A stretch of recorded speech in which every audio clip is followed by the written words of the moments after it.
मैं अपनी पुस्तक गूंज की कहानी ब्रह्मांड का भाग 2 आप लोगों के समक्ष प्रस्तुत कर रहा हूँ। मैं सुनील तिवारी सभी बंधुओं को मेरा प्रणाम। प्रोफेसर ओम, जो सर्वस्व है उसके लिए किसी शब्द की जरूरत नहीं है। वो पूर्ण है, संपूर्ण तत्व के रूप में वही विदित है। उसी दौरान यान धीरे धीरे मंगल ग्रह पर रुकता है। प्रोफेसर जान सर, मुझे ऐसा महसूस हो रहा है जैसे मैं किसी अपरिमेय शक्ति के गोद में झूल रहा हूँ।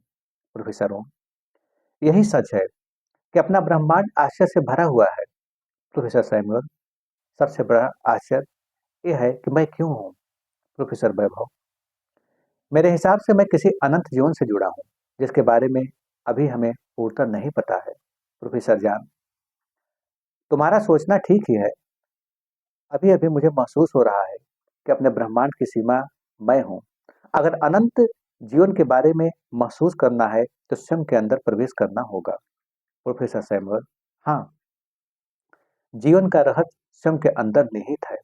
प्रोफेसर जान सर, मैं इस पत्थर के टीले पर जाना चाहता हूँ। प्रोफेसर वैभव, जान, जरा संभल कर, तूफान कभी भी आ सकता है। प्रोफेसर जान, शायद तूफान हमें किसी विशेष से मिला दे। इतना कहते हुए प्रोफेसर जान उस पत्थर के टीले पर चढ़ जाते हैं। उसी दौरान वो अपनी आंखें बंद करता है और स्वयं के अंदर असीम शांति का अनुभव करते हैं। उसी क्षण थर्ड आई के जरिए अलौकिक संदेश मिलता है। वो संदेश किसी अनजान ग्रह से था। लीन नाम की लड़की थर्ड आई के जरिए प्रोफेसर जान से जुड़ती है। लीन, क्या मेरी आवाज आप तक पहुंच रहा है? प्रोफेसर जान, हाँ, मैं आपका आवाज सुन रहता हूँ। लीन, अपने थर्ड आई के जरिए देखने की कोशिश करिए। मेरे ग्रह पर प्रयोग के दौरान आणविक विस्फोट इस कदर हुआ कि यहाँ की प्रकृति पूर्णतः नष्ट हो चुकी है। किसी भी वक्त ये ग्रह धीरे धीरे फट रहा है।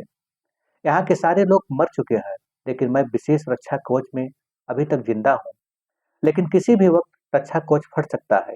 मैं जीना चाहती हूँ, मेरी मदद करिए। प्रोफेसर जान, तुम्हारे ग्रह पर तक कैसे पहुंचेंगे? लेन, थर्ड आई के जरिए मैं तुम्हें रास्ता समझाती रहूंगी। प्रोफेसर जान, वैसे तुम किसी ग्रह से हो? लेन, मैं सिद्ध ग्रह से हूँ। प्रोफेसर जान, चिंता मत करो, मैं आ रहा हूँ। तत्पश्चात घबराते हुए प्रोफेसर जान अपने सर के पास जाते हैं। प्रोफेसर ओम, क्या हुआ जान, तुम्हारा चेहरा फीका पड़ा हुआ है? प्रोफेसर जान, अभी अभी मैं थर्ड आई के जरिए सिद्ध ग्रह के निवासी लीन के संपर्क में था। उस ग्रह के सारे लोग आणविक विस्फोट से मर चुके हैं। एक अकेली लड़की बची है, उसे मुझे बचाना होगा। प्रोफेसर ओम, कहीं तुम्हारा दिमाग खराब तो नहीं हो गया है? यहाँ तुम्हारा बकवास भरी बातें सुनने नहीं आया हूँ। प्रोफेसर जान, ये बकवास नहीं है, मैं सच कह रहा हूँ। इस अनंत में अनंत आश्चर्य छिपे हुए हैं जिसकी जानकारी हमें अब भी नहीं है। प्रोफेसर सैमुअल, होगा अनंत आश्चर्य, पर इस मामले में तुम्हारा साथ नहीं दे सकते। प्रोफेसर जान, तो ठीक है, मुझे अकेला छोड़कर आप लोग जा सकते हैं। प्रोफेसर वैभव, जान, तुझे क्या हो गया है? प्रोफेसर जान, मुझे कुछ नहीं हुआ। परमात्मा से सिर्फ यही गुजारिश करूंगा कि लीन के बचाने के पहले मेरी जान न जाने पाए। इतना कहते हुए स्पेस की तरफ बढ़ता है। उसी दौरान प्रोफेसर वैभव रोकते हुए, प्रोफेसर वैभव, रुक जाओ, जान, मैं तुम्हारे साथ चलूंगा। प्रोफेसर ओम, इस बेवकूफी में तुम्हारा जान भी जा सकता है। प्रोफेसर वैभव, बेवकूफी ही सही, पर मैं अपने मित्र को इस कदर अकेले नहीं छोड़ सकता। प्रोफेसर सैमुअल, तो ठीक है, जाओ, पर अब हम तुम्हारे साथ नहीं हैं। प्रोफेसर वैभव, वो ज्ञान किस काम की जो किसी के काम न आ सके। इतना कहते हुए जो है निकलने के लिए आगे बढ़ते हैं। उसी दौरान प्रोफेसर ओम, जान, हम तुम्हारा इंतजार करेंगे, क्योंकि बिना तुम्हारे लिए हम पृथ्वी पर नहीं जाएंगे। प्रोफेसर जान, सर, मुझे विश्वास है हम अपनी उम्मीद में जरूर कामयाब होंगे। प्रोफेसर सैमुअल, तो देर किस बात की, जा अपना उम्मीद पूरा कर। तत्पश्चात स्पेसशिप ले प्रोफेसर जान अपने मित्र वैभव के साथ निकल पड़ते हैं। तभी प्रोफेसर थर्ड आई के जरिए लिन के संपर्क में आते हैं। प्रोफेसर जान, लिन, क्या तुम हमारी बात सुन सकती हो? लिन, हाँ, मैं सुन सकती हूँ। प्रोफेसर जान, तो मुझे रास्ता दिखाइए। लिन, मेरे दिमाग में जो मैप है उसे पकड़ने की कोशिश करिए, वो सीधे मेरे स्पेस स्टेशन तक पहुंचाएगा। प्रोफेसर जान, हाँ, मुझे नक्शा दिखाई दे रहा है। लेन, चलते जाओ, जल्द ही स्पेस स्टेशन के पास पहुंच जाओगे। अंततः लंबी सफर के बाद सिद्ध ग्रह के स्पेस स्टेशन तक पहुंच जाते हैं। तभी प्रोफेसर जान मुस्कुराते हुए, हाँ, स्पेस स्टेशन दिखाई दे रहा है। लेन, अपना याद बंद करो, तुम मेरे स्पेस स्टेशन के दायरे में हो। वो तुम्हें विशेष तरंग के माध्यम से अपनी तरफ खींचेगा। अपने यान से बाहर निकल लो, अब 50 मीटर की दूरी में तुम सेफ हो। प्रोफेसर जान, बाहर निकलना हमारे लिए कहीं घातक न हो जाए। लेन, मुझ पर विश्वास करो, प्रकाशीय मेटल के जरिए 50 मीटर के दायरे को हम गुरुत्वीय तरंग शक्ति पैदा करते हैं। प्रोफेसर जान, ठीक, हम अपने यान से बाहर निकल रहे हैं। अपने यान से ज्यों ही बाहर निकलते हैं, वह धीरे धीरे स्पेस सेंटर की तरफ खींचे चले जाते हैं। अंत स्टेशन में पहुंच ही जाते हैं। प्रोफेसर जान, हम पहुंच गए, पर ये बताओ कि ब्रह्मांड में जो प्रकाशीय मेंटलेट है वो किस आधार पर जुड़े हैं? लीन, सारे तत्व ऊर्जा व प्रकाश से मिलकर अपने मौलिक रूप में आते हैं। ब्रह्मांड में का संबंध शून्य प्लस व शून्य से संपूर्ण सृष्टि में मौजूद है, जहां से चेतना का जन्म होता है। प्रोफेसर जान, मेरा दिमाग अभी इस संबंध को नहीं पकड़ पाया। लेन, प्रोफेसर, शून्य में ही तो जीवन का सारा रहस्य छिपा हुआ है। प्रोफेसर लेन, हाँ, ये तो मानना पड़ेगा। हम आपके स्पेस स्टेशन में प्रवेश कर चुके हैं। यहाँ तो कोई यान दिखाई नहीं दे रहा है। लेन, प्रकाशीय मेटलेट में बना हुआ यान साधारण आंख से नहीं देख सकते। पास में एक विशेष चश्मा है, उसे लगाओ। तत्पश्चात विशेष चश्मा लगाते ही प्रकाशीय यान दिखाई देता है। प्रोफेसर जान, हाँ, मुझे यान दिखाई दे रहा है। प्रोफेसर वैभव, ये तो अब तक का सबसे अद्भुत यान है। प्रोफेसर जान, पर इसे कैसे चलाएंगे? लेन, थर्ड इंद्री के माध्यम से प्रकाशीय मेटलेट से जुड़ने के बाद तुम इसे चला सकते हो। प्रोफेसर जान, ठीक है, कोशिश करता हूँ। आखिरकार प्रोफेसर जान बार बार कोशिश करने पर भी ज्यों ही थर्ड आई के जरिए जुड़ते हैं, सारे आणविक सिग्नल दिमाग को संकेत देने लगते हैं। प्रोफेसर जान, अब मैं उसे उड़ा सकता हूँ। अंतः प्रकाशी मेटलेट यान को लेकर निकल पड़ते हैं। उसकी चाल अत्यंत तीव्र थी। सिद्ध ग्रह तक पहुंचने में ज्यादा वक्त नहीं लगता है। प्रोफेसर जान, लेन, आपके ग्रह के वायुमंडल में प्रवेश कर चुके हैं।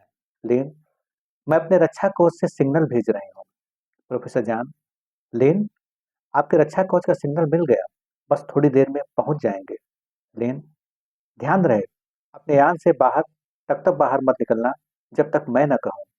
प्रोफेसर जान, ठीक है। थोड़ी ही देर में रक्षा कवच की सीमा में प्रवेश करते हैं, लेकिन तब तक सिद्ध ग्रह दो भागों में बंट गया। लेन, जल्दी करो, मुझे निकालो यहाँ से। सिर्फ ग्रह के फटने की वजह से सिग्नल मेरे कंट्रोल में नहीं है। किसी भी क्षण कुछ भी हो सकता है। प्रोफेसर जान, बस मैं पहुंच रहा हूँ। तरंगे मुझे रक्षा कवच की सीमा में प्रवेश नहीं करने दे रहे हैं। लेन, अपने यान में जल्दी जाओ, अप्रकाशी मेटलेस सूट को पहनो। जान, ठीक है। प्रोफेसर वैभव, जान संभल कर। तक्षण अपने यान में पहुंच उस विशेष सूट को पहनते ही अदृश्य प्रकाशीय किरणें की वजह से कुछ भी नहीं दिखाई देता। साधारण आंखों से कुछ भी नहीं दिखाई देता। प्रोफेसर जान तेजी से आगे बढ़ते हुए लीन के पास पहुंच जाते हैं और एक दूसरे के देख भावुक हो गले लग जाते हैं। प्रोफेसर जान, लीन, आपका विशेष चश्मा कमाल का है।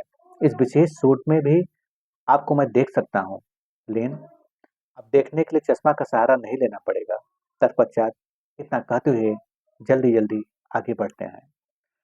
आखिरकार प्रकाशीय मेटल यान में प्रवेश करते हैं। तभी लीन, प्रोफेसर, जल्दी करो, ग्रह नष्ट होने वाला ही है। प्रोफेसर जान, अब जान का कोई फिक्र नहीं क्योंकि लीन मेरे साथ है। प्रोफेसर वैभव, जान सामने देखो, यान का सिग्नल चालू हो चुका है। अंतर्यान पर सवार हो निकल पड़ते हैं। चाल में इतनी तेजी थी कि थोड़ी ही देर में मंगल ग्रह में प्रवेश कर जाते हैं। उस विशेष यान से बाहर निकल प्रोफेसर जान मुस्कुराते हुए, सर देखिए कौन आया है आपसे मिलने। प्रोफेसर ओम, जान तुम मुझे नहीं दिखाई दे रहे हो। तभी सब के सब विशेष सूट से बाहर निकलते हैं। उन्हें देख प्रोफेसर सैमुअल, मान गए जान, तुम्हारा थर्ड आई कमाल का है। प्रोफेसर ओम, वैसे तुम्हारे ग्रह का विशेष बात क्या है? लेन, वहां के लोग थोड़े काले हैं। तत्पश्चात सब के सब मुस्कुराने लगते हैं। प्रोफेसर सैमुअल, जान यहाँ की मिट्टी से लीन का मांग भरो, तब चला जाए अपने पृथ्वी पर।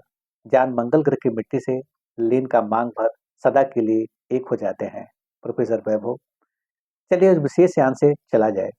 लीन, इस अदृश्य प्रकाशी यान व सूट को यहीं छोड़ दीजिए। इसकी अब हमें जरूरत नहीं है। प्रोफेसर वैभव, इस यान को छोड़ना अच्छा नहीं होगा। लीन, श्रम से जुड़ो जहाँ आनंद का भंडार है। विकास का जरूरत उतना ही रखो जितने से विनाश न होने पाए। मैं अत्यधिक विकास का परिणाम हूँ जहाँ कुछ भी नहीं बचा। प्रोफेसर ओम, तुम्हारा कहना ठीक ही है। प्रोफेसर सैमुअल, एक बात और लेन दूसरे ग्रह की है, ये बताने की कोई जरूरत नहीं है। अपने दिमाग से ये बातें निकाल दो। प्रोफेसर ओम, यही युद्ध हुआ। इतना कहते हुए अपने यान पर सवार हो एक लंबे समय के बाद पृथ्वी पर पहुंचते हैं। सबके सब एक दूसरे के गले लगते हैं। तभी लोग पूछ बैठते हैं कि आप लोग मिशन पर 4 ही थे और ये 5 कैसे हो गए? प्रोफेसर जान, 5वीं का गिनती करना हम भूल गए थे। उसी दौरान इनके आवाभगत में अध्यापिका शीतल और राधिका भी मौजूद थे। उन्हें देख प्रोफेसर जान मुस्कुराते हुए, प्रोफेसर जान, सर अब भी वक्त है, अपने दिल की बात कह डालिए। प्रोफेसर ओम, जान कैसी सी दिल की बात? प्रोफेसर सैमुअल, अरे यार, वही शीतल तुम्हारे सामने है और वक्त भी करवट बदल चुका है। अब ज्यादा देर तक अपनी इच्छा नहीं दबा पाओगे। प्रोफेसर ओम, राधिका भी तुम्हारे सामने है, अब तुम भी बेहिचक कह डालो। दोनों एक दूसरे से वार्तालाप कर ही रहे थे, तभी शीतल, ओम, मेरे बाल सफेद हो चुके हैं। उसी क्षण राधिका, और हमारे भाग भी बाल का यही हाल है। अब कौन सा सोच बाकी है? इतना सुनते ही एक दूसरे के गले लग जाते हैं और सारे लोग तालियों की गड़गड़ाहट में उनका आवाभगत करते हैं।